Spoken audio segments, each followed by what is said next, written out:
Shalom, selamat sore Ibu Bapak Saudara terkasih yang ada di tempat ini dan juga ada di tempat di rumahnya masing-masing. Ya, bersyukur kita masih bisa terlibat di dalam ibadah, kita masih bisa terlibat dalam ibadah online. Ya, bersyukur. Ini adalah anugerah Tuhan. Kalau kita dapat terlibat dalam satu ibadah, itu artinya kita sedang membangun kedekatan kita dengan Allah kita. Allah yang tidak pernah kita lihat tetapi nyata ada, kuasanya terbukti dan kita semua dapat merasakan. Ya, tadi pujian terakhir, karena salibmu aku hidup. Hidup apanya? Hidup rohaninya. Memang hidup kita mengalami kelahiran secara jasmani. Di dalam jasmani ini ada jiwani, ada roh dan jiwa kita. Tetapi di dalam penebusan Yesus Kristus, kita dihidupkan. Rohani kita dihidupkan. Persekutuan kita dengan Allah pencipta langit dan bumi, pengendali kehidupan, sumber segala kehidupan. Kita jadi punya relasi. Kita punya akses, kita punya kedekatan. Saat ini zaman teknologi ya, orang kalau tidak punya wifi, tidak ada sinyal, rasanya orang itu sudah kebakaran jenggot, betul kan? Waduh, aku ini nggak ada sinyal, ini mau ngomong bla bla bla bla, keputus lagi. Padahal cuma sinyal, cuma frekuensi. Kita ingin berkomunikasi dengan orang-orang yang ingin kita komunikasi, terputus kita rasa terhambat. Tetapi pada petang hari ini, kita sedang berkomunikasi dan berinteraksi dengan Allah yang hidup. Tadi kita bersorak memuji menyembah Dia. Saatnya sekarang Dia mau berbicara memberkati kita semua. Amin. Puji Tuhan. Nah, pada petang hari ini kita akan membahas satu judul firman Tuhan. Dipilih Allah, ditolak manusia. Wah, ini menjadi satu masalah yang krusial. Masalah yang betul-betul serius yang harus kita cari. Kenapa ya bisa begitu? Jangankan antara Allah dan manusia, antara suami dan istri aja seringkali bukan dipilih suami ditolak istri, sering enggak? Nah, itu ketidakselarasan dalam sudut pandang. Itu yang mengakibatkan yang satu pilih ini, yang satu pilih itu. Saya seringkali alami ya, sama keluarga nih, ayo kita makan, naik di mobil, terus di mobil tanya, ini kita mau kemana? Terserah. Akhirnya supirnya bingung sendiri. Ya, sebab nanti kalau ke tempatnya gak cocok, makan beribaud kan jadi susah ya. Ibu bapak saudara terkasih, mari kita telaah. Satu hal yang sederhana tetapi penting, yaitu penyelarasan sudut pandang. Nah, kita akan merenungkan pada bagian petang hari ini. Dipilih Allah, ditolak manusia, berarti ada sudut pandang beda antara sudut pandang Allah, pilihan Allah dengan pilihan manusia. Sehingga Allah memilih ini baik, manusia menolaknya. Loh, kumaha tah? Kalau kita mau mensejajarkan kita manusia sama Allah, jelas Allah yang sempurna. Pilihan Allah tidak pernah salah. Lalu kalau Allah salah memilih dan manusia menolak, siapa yang salah? Coba renungkan. Pasti kita yang salah. Sebab kita ini manusia pikiran terbatas dan sudah terbatas, kita cenderung egosentris. Berpusat pada pandangan, pada sudut pandang pemikiran kita sendiri. Sehingga enggak ketemu. Puji syukur kepada Tuhan. Nah, kita akan melihat ya petunjuk-petunjuk di dalam firman Tuhan. Rasul Yakobus, dia berbicara seperti ini ya. Coba kita akan lihat sudut pandang yang benar, sudut pandang yang diselaraskan. Ini penting ya bagi orang-orang yang mulai berpacaran ya. Jangan pacaran itu cuma sentuhan-sentuhan. Tetapi coba belajar menyelaraskan sudut pandang. Banyak kan? Lagi pacaran aja sudah banyak kali cekcok. Kenapa cekcok? Beda sudut pandangnya. Baru pacaran sudah banyak cekcok, apalagi ya, apalagi nanti masuk nikah, wah ngeri dah itu mah. Tetapi kita tidak bahas soal itu.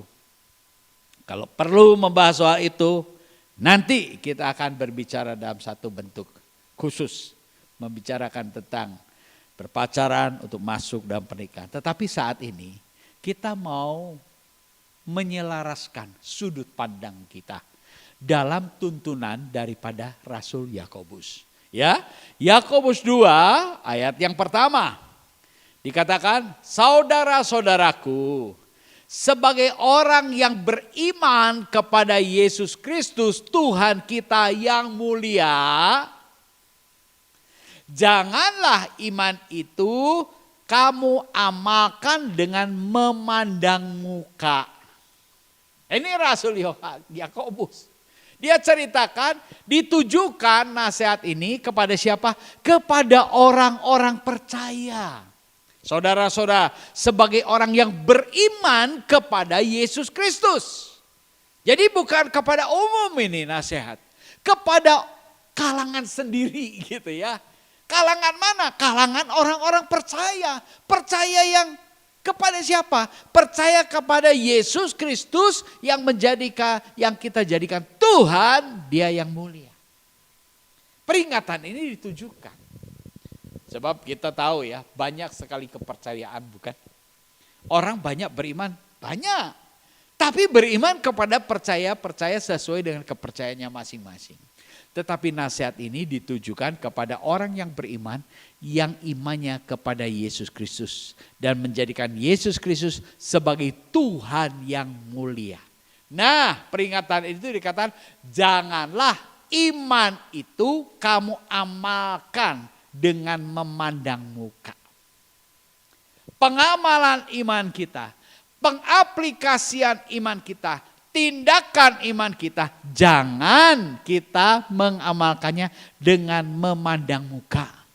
Dengan cara sudut pandang kita secara pribadi. Ya, ini peringatannya. Karena kecenderungan manusia melihat sesuatu, menilai sesuatu berdasarkan sudut pandang pribadinya masing-masing.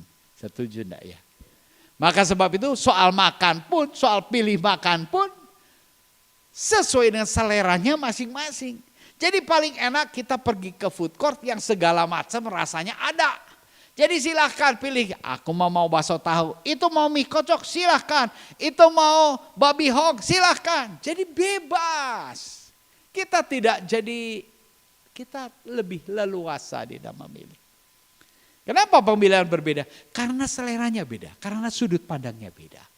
Tetapi peringatan ini di dalam ayat ini diingatkan, mari yuk kita orang-orang beriman, jangan sampai kita mengamalkan iman kita, mengaplikasikan, menghidupi iman kita dengan cara yang salah. Mulai dari sudut pandang. Kalau kita lihat di dalam Yakobus 2 ayatnya yang keempat. Dikatakan, bukankah kamu telah membuat pembedaan di dalam hatimu dan bertindak sebagai hakim dengan pikiranmu yang jahat? Nah ini ya, ini mulai mengkorek apa yang membuat orang itu punya sudut pandang yang berbeda. Kita punya pandangan terhadap sesuatu tergantung dari sikap hati kita, sudut pandang kita. Selera kita itu dipengaruhi oleh apa yang ada di dalam kita. Betul? Bukan apa yang di luar kita. Apalagi kalau kita sudah memfokuskan sudut pandangnya menurut kita sendiri. Maka tidak jarang dan tidak heran kita juga seringkali bertemu dengan orang yang rasanya paling benar sendiri. Sehingga akhirnya sulit sekali kita berkomunikasi. Sulit sekali kita berdialog. Akhirnya apa? Pacicing-cicing. Gitu kan ya. Nah ini Yakobus juga memperingatkan, bukankah kamu telah membuat pembedaan di dalam hatimu. Mulai dari dalam hati. Jadi kita ini menilai sesuatu objek Ya, kalau benda batik menilai sesuatu, misalnya memilih mobil, warnanya pengen ini, pengen itu. Tapi kalau kita menilai seseorang, wah, ini lebih bervariatif. Ya. Nah, sebagai orang-orang percaya, mari kita belajar menyelaraskan sudut pandang kita selaras dengan sudut pandang Tuhan. Paulus dia pernah berbicara, baiklah di dalam hidupmu bersama, kamu memiliki pikiran dan perasaan seperti Kristus. Di dalam Filipi 2. Itu nasihat daripada Paulus. Dalam hidupmu bersama, dalam berkomunitas, dalam berkomunikasi, dalam satu komunitas. Komunitas keluarga, komunitas lingkup kerja, komunitas gereja. Nah, kita ini mesti memiliki satu pikiran-pikiran yang sama. Khususnya sebagai orang percaya. Kita mesti punya sudut pandang yang sama. Sehingga tidak punya perbedaan-perbedaan tujuan. Kenapa? Sulit ya, sulit. Memang sulit. Untuk menyelaraskan pandangan itu tidak mudah. Sehingga orang ada dalam komunitas bersama, tapi tetap tidak sepaham. Itu ada. Dan itu banyak terjadi. Mengapa juga kalau kita renungkan ya, dalam komunitas umat Tuhan, gereja Tuhan, tidak jarang ada gereja yang terpecah-pecah, berpisah. Kenapa? Karena tujuannya beda. Tujuan beda, itulah yang menjadi akar permasalahan sehingga terjadinya perpisahan. Sama seperti di dalam rumah tangga juga. Kenapa sih orang cerai? Loh, diawalinya sehati, sepakat, sepikir, janji nikah, oke. Tapi menjalani nikahnya lalu terjadi perbedaan-perbedaan sudut pandang, cara berpikir, sehingga terjadilah perceraian. Bagaimana anggota tubuh Kristus dapat bersatu di akhir zaman ini? Kita mesti memiliki penyelarasan sudut pandang. Bagaimana rumah tangga dapat tetap harmonis? Kita mesti memiliki dasar penyelarasan sudut pandang. Milikilah pikiran dan perasaan seperti Kristus. Mulai dari dalam hati kita. Jangan kita menghakimi. Puji syukur kepada Tuhan. Ketika kita menghakimi seseorang. Menyudutkan seseorang. Dalam sudut pandang pemikiran kita sepihak. Maka dikatakan di sini. Dengan pikiran yang jahat. Itu satu tindakan yang jahat. Sehingga terjadi fitnah. Fitnah itu ya jahat. Lebih kejam daripada membunuh. Iya kan? Itu fitnah. Nah, kita lanjut di dalam Yakobus 2 ayat yang ke-5 dikatakan, dengarkanlah hei saudara-saudara yang kukasihi.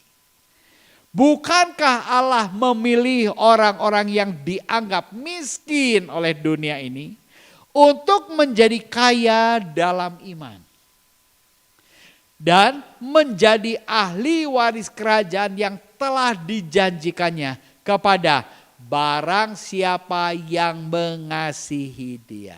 Nah, ini tuntunannya. 2 ayat di atas peringatannya. Ini problemnya. Lalu Yakobus juga menuliskan di dalam ayat yang ke-5, dengarkan. Saudara-saudara yang kukasihi, dengarkan. Mendengar dengan saksama, mendengar dengan menyimak. Jangan cuma hawar-hawar, kadangnya cuma sepintas lalu, jangan. Makanya perlunya ya kita beribadah tuh betul-betul.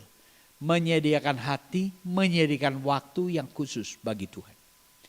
Kalau kita ibadah dengan terpaksa, dengan tergesa-gesa, kita bisa ada di tempat ibadah tapi pikirannya lagi di Sudirman Street. Ya. Wah, mau makan apa ini nanti ya?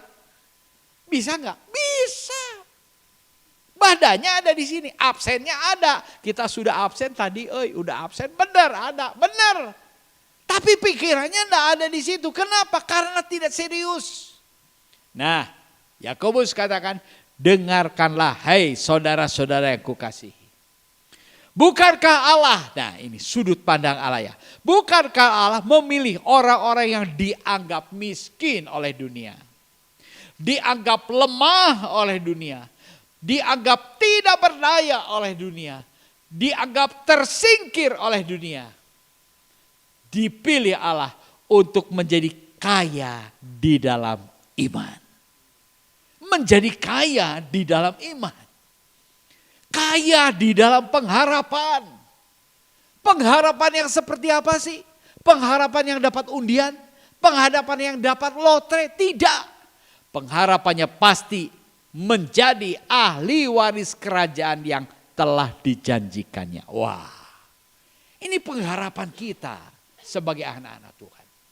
Jadi kalau kita punya janji waris yang demikian mulia, mari kita jaga pengharapan kita. Mari kita jaga dalam kita mengaplikasikan iman percaya kita sebagai anak-anak terang. Jangan kita menilai orang melihat berdasarkan sudut pandang kita sendiri. Apalagi ya, kalau kita sudah antipati kepada seseorang, cenderungnya apa? Cenderungnya kita tuh udah apapun yang dia omong, apapun yang dia pikir selalu salah, mual bener lah. Itu penghakiman. Allah tidak demikian. Dari sebab itu, jangan sampai kita berkecil hati ketika kita renungan bersama petang hari ini. Mungkin saat ini kita difitnah. Mungkin saat ini nama baik kita seolah-olah dicoreng. Jangan kita menjadi gentar, jangan kita menjadi galau, jangan kita menjadi panas hati, jangan kita ingin memberontak dan melawan. Ketahuilah, Tuhan Allah menyelidik hati kita. Dari sebab itu, agar kita dipandang berkenan di hadapan Allah, kita perlu terbuka di hadapan Allah. Ini sudut pandang Allah. Allah memilih bukan berdasarkan apa yang dipilih oleh dunia. Dunia memilih kesuksesan berdasarkan materi, berdasarkan apa yang bisa dilihat. Tetapi Allah memilih berdasarkan sikap hati. Jadi kalau hati kita berpengharapan kepada Allah, Allah tuh tahu. Kalau kita percaya kepada Allah, sejauh mana, seserius apa kepercayaan kita, Allah tahu. Banyak orang katakan, kamu percaya gak sama Tuhan? Percaya, yakin gak? Yakin. Ngomong sih kan gampang. Tapi ini aplikasinya nih. Supaya betul-betul kita merasakan benar-benar diterima sesuai dengan sudut pandang Allah. Kita akan lihat tokoh di dalam firman Tuhan. Bagaimana orang itu adalah orang yang terbuang. Orang yang sudah rusak. Lawan Allah. Tapi dipilih Allah. Rasul Paulus. Nah ya, kita semua tahu bukan? Rasul Paulus itu adalah Saulus. Siapakah Saulus? Dalam iman percayanya yang lama, dia itu adalah penganiaya murid-murid Tuhan. Penganiaya umat Tuhan. Betapa rusaknya kehidupannya di hadapan Allah. Sampai dalam perjumpaannya dengan Tuhan. Tuhan berkata di dalam suara, di balik cahaya yang menyilaukan. Saulus, Saulus, mengapa engkau menganiaya aku?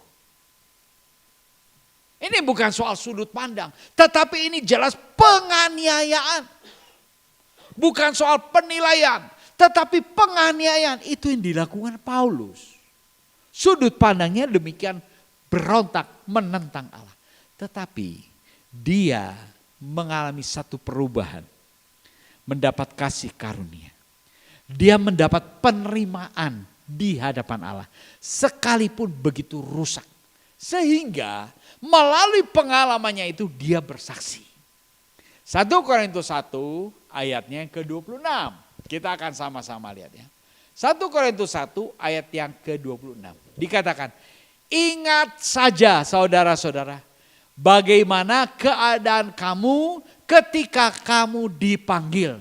Menurut ukuran manusia tidak banyak orang yang bijak, tidak banyak orang yang berpengaruh, tidak banyak orang yang terpandang. Ini nasihat Paulus. Ingat saja saudara-saudara. Ingat masa lalumu. Sebelum kamu menjadi orang-orang percaya. Sebelum kamu menerima kasih karunia penebusan darah anak domba Allah. Siapakah kamu? Seperti apakah kamu? Di sini dikatakan, menurut ukuran manusia tidak banyak yang bijak. Tidak banyak orang yang berpengaruh. Dan tidak banyak orang yang terpandang. Jadi semua adalah orang-orang afkiran menurut ukuran dunia. Memang kalau kita lihat ya para rasul itu kebanyakan berlatar belakang orang-orang sederhana, nelayan. Ya, Petrus, Yakobus, Yohanes itu nelayan. Ada juga yang berlatar belakang pemungut cukai. Tetapi dia, Paulus, di dalam suratnya kepada Korintus, dia bersaksi walaupun tidak menyebut nama, tetapi dia mengingat kasih karunia Tuhan. Siapa dia? Aku dulu pembunuh, aku dulu penganiaya pengikut Kristus, tetapi oleh kasih karunia-Nya, dia memilih aku. Dia menetapkan aku, ingat saja itu. Sudut pandang Allah berbeda dengan cara manusia dunia menilai. Di dalam 1 Korintus 1, 27, 28 dikatakan, tetapi apa yang bodoh bagi dunia dipilih Allah. Tujuannya untuk memalukan orang-orang yang berhikmat. Yang bodoh dipilih Allah dengan tujuan untuk membuat malu orang-orang yang berhikmat. Dan apa yang lemah bagi dunia dipilih Allah. Untuk apa? Untuk memalukan apa yang kuat. Yang lemah dipilih Allah untuk membuat malu mereka yang kuat. Dan apa yang tidak terpandang dan yang hina bagi dunia. Tidak terpandang, hina. Ya. Dipilih Allah. Bahkan apa yang tidak berarti. Wah, tidak berarti ya. Tidak ada nilainya. Dipilih Allah untuk meniadakan apa yang berarti. Di dalam ayat 27, 28. Ini kita bisa melihat cara Allah melihat. Sudut pandang Allah melihat. Berbeda, bertolak belakang dengan cara manusia duniawi memandang. Nah ini. Dan semua pilihan Allah itu punya tujuan. Ibu bapak saudara terkasih. Kehadiran kita di tempat ini, baik ada di tempat ini atau ada Zoom di rumahnya masing-masing. Itu adalah gerakan pilihan Tuhan. Bukan sesuatu yang kebetulan, bukan sesuatu yang percuma. Tetapi sadarilah, di balik segala peristiwa yang terjadi ada maksud tujuan Allah. Nah ini kita lihat betapa kontrasnya, perbedaan sudut pandang manusia dengan sudut pandang Allah. Peringatan tentang jangan mengamalkan iman kita untuk satu sudut pandang berdasarkan pikiran kita semata. Itu diingatkan oleh Tuhan. Agar apa? Kita dapat berelasi, berkomunikasi dan menjadi perekat di dalam komunikasi, di dalam komunitas. Kalau sudut pandangnya berbeda, kita sulit berelasi, kita sulit berkomunikasi, kita sulit membangun komunitas. Sulit. Sehingga seringkali dan tidak sadar seringkali kita hadir dalam satu komunitas. Malah komunitas itu ketika dengan adanya kehadiran kita bukan malah menjadi senang, malah menjadi memanas, pembicaranya memanas ya. Jadi geus kala labur, geus parasea. Bisa terjadi begitu. Dan itu memang ada. Kita punya sudut pandang demikian. Kita bisa nyirian ya, memberikan tanda. Orang ini kalau ada dia mah kacau lah. Kita bukan sering kali punya penilaian demikian. Tetapi pada petang hari ini kita diingatkan. Pembelajar, sekalipun dia mengecewakan kita. Sekalipun dia menganiaya kita. Sekalipun dia memfitnah kita. Kita mau lihat sudut pandang Tuhan. Apa yang lemah, apa yang hina, apa yang tidak berarti. Justru itu yang dipilih Allah. Ini sudut pandang Allah. Ini sudut pandang pilihan Allah. Jadi kalau kita menyadari siapa kita, jangan kita berkecil hati, jangan kita minder. Datang kepada Dia. Dia siap menerima kita dan memilih kita. Amin. Sekalipun dosamu merah seperti kirmisi, Dia akan ubah menjadi putih seperti salju. Sebab pilihan Allah disertai dengan tujuan. Ya, apa yang bodoh bagi dunia dipilih Allah. Untuk apa? Memalukan orang-orang yang berhikmat. Jadi orang yang merasa diri berhikmat, jangan gede kepala, jangan sombong, jangan bekah irungna. Ya bahasa Indonesia, bahasa Sunda tuh, wah bekah itu. Coba kalau orang tuh besar kepalanya, maka nanti sebentar kepala di bawah, kaki di atas, betul nggak ya? Karena keberatan kepala, akhirnya terjungkir kakinya di atas, kepalanya di bawah. Itu ciri-ciri kesombongan. Dan Allah tidak suka karena ini. Apa yang lemah bagi dunia dipilih Allah untuk memalukan apa yang kuat. Jadi yang lemah jangan minder. Datang kepada Tuhan. Tuhan sanggup mengubah dan memperlengkapi engkau untuk menjadi kuat. Dan mereka yang menganggap dirinya kuat, jangan sok kuat. Di hadapan Tuhan tidak ada artinya. Ini sedang kita dikontraskan lewat ayat-ayat ini. Sehingga kita bisa belajar, oh sudut pandang Allah memang berbeda dengan sudut pandang dunia. Cara Allah menilai beda dengan cara Allah menilai. Kita sedang belajar soal ini. Kita sedang diajar selaras ya untuk memiliki pikiran dan perasaan seperti yang ada di dalam Yesus Kristus. Mungkin kita berpikir, waduh, bagaimana mungkin? Kita kan ciptaan, Dia pencipta. Mana bisa kita nyambung, mana bisa kita selaras. Jangan lupa, kita hidup di dalam anugerah Tuhan. Zaman anugerah Tuhan. Roh Dia, roh Allah, itu ada di dalam roh kita. Amin. Roh Allah, benih ilahi ada di dalam hidup kita. Maka kita perlu mengembangkan, mengizinkan sebebas-bebasnya Roh Kudus berdaulat dalam hidup kita. Menguasai pikiran kita, menguasai jiwa kita. Pikiran, perasaan, kehendak kita dikuasai oleh Roh Kudus. Yakin, moal hayang nu macem-macem pasti. Betul. Sekarang orang itu terjadi perselingkuhan di dalam keluarga. Kenapa sih kok pengen selingkuh? Ya itu karena pikirannya, pandangannya. Mari kita selaraskan. Tuhan mau membenahi setiap pribadi kita. Ini akhir zaman loh, ini akhir zaman. Betapa banyaknya hiruk pikuk berita-berita. Betapa banyaknya tawaran-tawaran yang menggiurkan. Betapa banyaknya jalan pintas yang ditawarkan. Ya, salah satunya dengan pinjol. Ya. Pinjol, pinjamnya mudah tapi sulitnya nanti akan menjerat kita. Bukankah itu daya tarik? Bukankah itu penawar? Hati-hati dengan keputusan, dengan pandangan kita. Tujuan daripada Allah memilih kita. Di dalam 1 Korintus 1 ayat yang ke-29 dikatakan, supaya jangan ada seorang manusia pun yang memegahkan diri di hadapan Allah. Nah ini tujuannya. Sudut pandang Allah berbeda dengan sudut pandang manusia.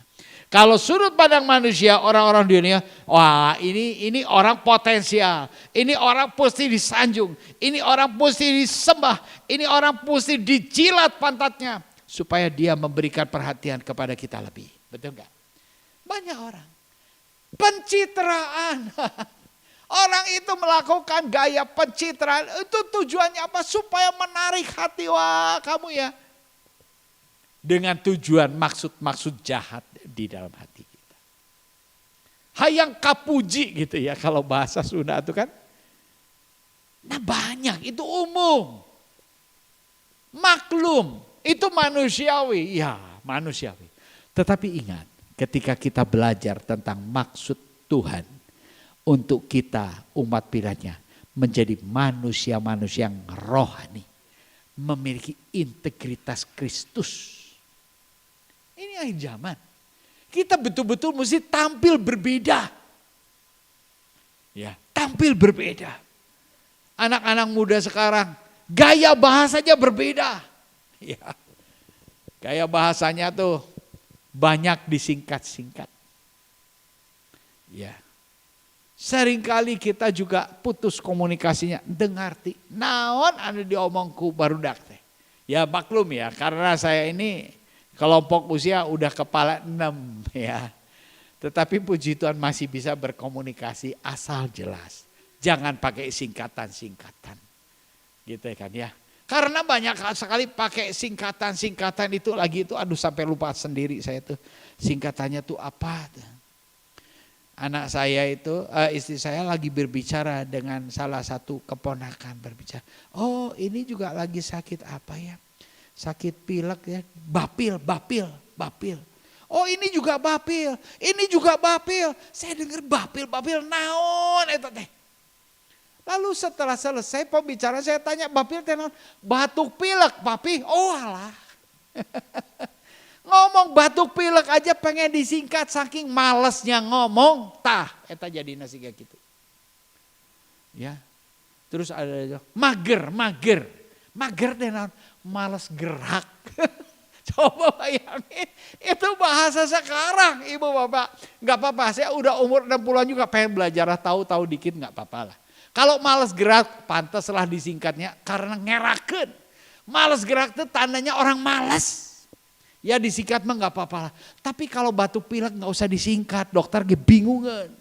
Ka dokter ge, iya kunaon bapil naon. Ka dokter ge mau ngartieun, harus jelas. Jadi komunikasi. Ibu bapak saudara terkasih, tujuan pilihan Allah itu jelas. Supaya jangan ada seorang pun manusia yang memegahkan diri di hadapan Allah. Siapapun dia, yang lemah, yang kuat, yang bodoh, yang pandai, yang kaya, yang miskin, entong sombong. Amin. Nah ini yang Tuhan sedang ajarkan dan yang sedang kita renungkan. Ini sudut pandang. Kita mesti sama-sama puji syukur kepada Tuhan. Nah, kita akan lihat ya, iman yang bergantung pada kekuatan Allah. Kalau kita bermegah di dalam Tuhan, tidak bermegah kepada diri kita sendiri. Kemegahan kita di dalam Tuhan, itu bukti keselarasan pemikiran kita. Ya, Yakobus 5 ayat yang ke-1 dikatakan, jadi sekarang, hei orang-orang kaya, nah ini diperingatkan ya kepada orang-orang kaya, kepada orang-orang yang berduit. Menangislah dan merataplah atas sengsara yang akan menimpa kamu. Nah ini yang dimaksud bukan orang kaya pada umumnya, tetapi orang-orang kaya yang memegahkan dirinya dengan kekayaannya. Ini yang dimaksud. Bukan berarti orang Kristen tidak boleh kaya. Bukan itu. Tetapi kalau kita sebagai orang percaya diberkati dan dipercaya kelimpahan harta, kita tetap harus bermegah diri karena kasih karunia Allah. Bukan karena kita lalu jadi bangga, melupakan Allah, tidak perlu Allah. Ada ya pada tahun 89, tahun 90 ada seorang pengusaha tekstil yang begitu kaya raya. Dia berbicara dengan seorang hamba Tuhan. Pak, sebagai hamba Tuhan harus ingat.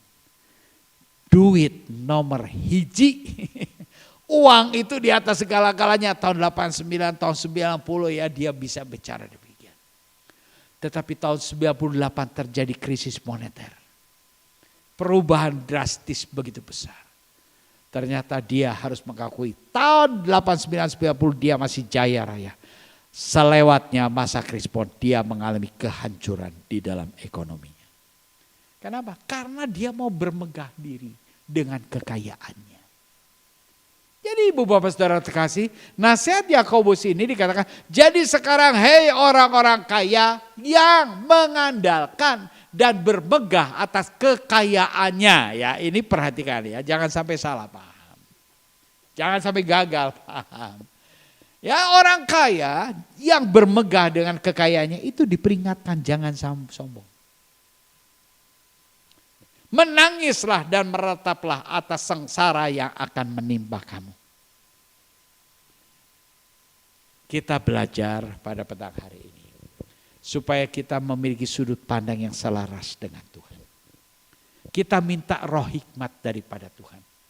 Tuhan, jaga pikiran dan hatiku. Agar aku memiliki sudut pandang sesuai dengan cara Allah memandang. Nah ini, maka pilihan Allah itu juga menjadi pilihan kita. Selaras. Jangan sampai Allah memilih, kita menolak. Itu terjadi kenapa? Karena tidak ada keselarasan di dalam pemahaman. Ketahuilah, ya, dipilih dan diperlengkapi Tuhan. Saya tuliskan sana, kalau Tuhan memilih, tadi yang lemah, untuk memalukan yang kuat. Artinya Tuhan tahu yang lemah ini dipilih, lalu Tuhan sendiri yang memperlengkapi. Supaya bisa mengalahkan yang kuat. Yang bodoh dipilih Tuhan. Tuhan sendiri beracara membentuk, memperlengkapi yang bodoh ini. Supaya dia berhikmat. Sehingga dapat mengalahkan orang-orang berhikmat. Dipilih dan diperlengkapi Tuhan. 1 Korintus 2 ayat yang keempat. Ini pelayanan daripada Paulus. Ya, dia seorang rasul yang dipakai Tuhan secara luar biasa. Diperlengkapi Tuhan secara luar biasa. Ya, dikatakan 1 Korintus 2 ayat yang keempat. Baik perkataanku maupun pemberitaanku tidak kusampaikan dengan kata-kata hikmat yang meyakinkan. Tetapi dengan keyakinan akan apa? Kekuatan roh. Sekarang ini kan zaman modern ya, ada pelatihan orang untuk berpidato. Betul gak? Orang di training dulu. Kamu mau jadi pembicara di hadapan umum, menjadi motivator, kamu harus belajar nih, begini. Ya itu hikmat. Berlatih. Tetapi Paulus katakan, perkataan maupun pemberitaanku, apa yang kupesankan, baik materinya ataupun gaya bahasanya, tidak kukatakan dengan kata-kata hikmat yang meyakinkan. Seorang sales, dia tidak bisa menjadi sales yang berhasil kalau dia tidak terus di training, di upgrade, terus dibikin pintar. Sampai kita kalau ngobrol sama sales yang sudah senior seperti dihipnotis. Oh nyanya, lalu tanda tangan aplikasi setuju. Begitu bukan? Ini yang terjadi di mal-mal bukan? Mereka itu bisa begitu itu bukan tanpa belajar. Mereka berupaya belajar. Tetapi Paulus berkata, aku menyampaikan materi firman Tuhan, materi Injil Kristus. Bukan untuk kepentinganku, aku enggak dapat komisi. Tetapi aku terpanggil agar engkau mengenal juru selamat. Ya, sehingga dia katakan, tetapi dengan keyakinan, dengan iman akan kekuatan roh. Nah, ini Paulus. Ya, yang punya pengalaman latar belakang luar biasa. Dia adalah orang-orang buangan. Dia adalah orang-orang yang begitu bejat. Dia adalah orang-orang yang begitu tidak berarti. Karena dia penganiaya pengikut Tuhan. Tetapi Tuhan pilih. perlengkapi dia, ubahkan dia, sampai dia menjadi alat di dalam tangan Tuhan yang begitu dahsyat dan luar biasa. Karena apa? Mengandalkan kekuatan roh. Ini hal yang penting, Ibu Bapak Saudara terkasih. Jadi melalui pembelajaran ini, kita jangan mengandalkan penilaian kita semata.